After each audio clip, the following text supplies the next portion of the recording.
Pope Francis has accepted the resignation of a Honduran bishop accused of sexual misconduct with seminarians. Bishop Juan Jose Pineda was an auxiliary in the Archdiocese of Tegucigalpa. Here we see him meeting with the Holy Father in September of 2017. His resignation is the latest in a series of high-ranking clergy implicated in sexual scandals with adults under their authority. Edward Pentin, correspondent for EWTN's National Catholic Register, joins us from Rome. Edward, what is the bishop accused of exactly, and what's the background to this case?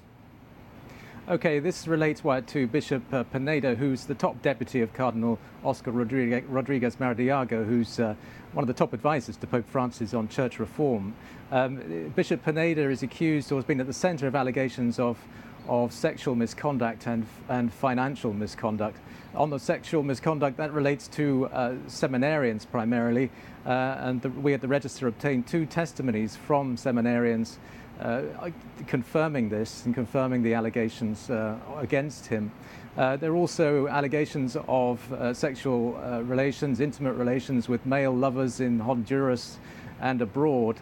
But also on the financial side, he allegedly gave lavish gifts to these people, but also secured a $1.3 million donation from the Honduran government, which then completely disappeared. So there's quite serious, obviously very serious allegations leveled against him. So give me a sense of the timeline here, Edward. Why did the resignation come now? Right, yes, these allegations have persisted for quite some time. They came to light last year with a papal investigation which was carried out last year by a retired Argentinian bishop. But I think the resignation has come now simply because primarily the laity, I think, have been very concerned about this and have put pressure on the hierarchy and on the Vatican for action to be taken. So I think that's primarily why the resignation has come now. There seems to be some similarities between this case and Cardinal Theodore McCarrick.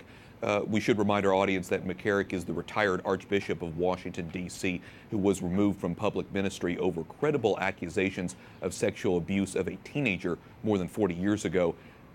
Edward, what is the likely fallout from today's resignation? Well, I think questions are going to be asked now of the hierarchy in Honduras primarily, but also the Vatican, and they're going to be asked what they knew and when, and this particularly relates to Cardinal Rodriguez Maradiaga, because sources have told us that he was well aware of this that was going on, but did nothing to change it, and sided with Bishop Pineda against the facts that were shown to him. So whether that's true or not, we don't know, but certainly that's what we're hearing from Honduras, and it's really incumbent, people feel, on the Cardinal to clarify just what he knew and what steps will be taken, really, to make sure that Bishop Pineda is not put in a place where he can commit these abuses again. Sex scandals have rocked the church in many parts of the world, and now we're seeing some action. In Chile, for example, all 31 active bishops have offered to resign after allegations of cover-up. Do you think all of this is a result of the Holy Father's push to reform the church? Well, the Pope has certainly continued the reforms that Benedict implemented. He's continued a lot of the measures which had been put in place.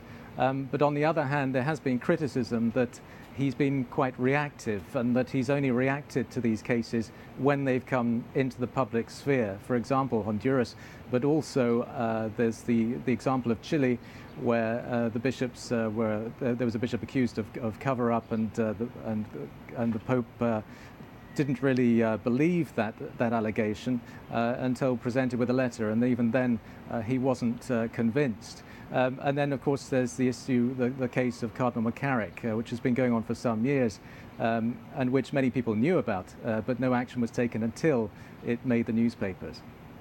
Okay, well, there are a number of allegations out there, and certainly a number of cases that we're going to continue to cover. Edward Pentin, Rome correspondent for EWTN's National Catholic Register. Thanks, Edward. Thank you, Wyatt.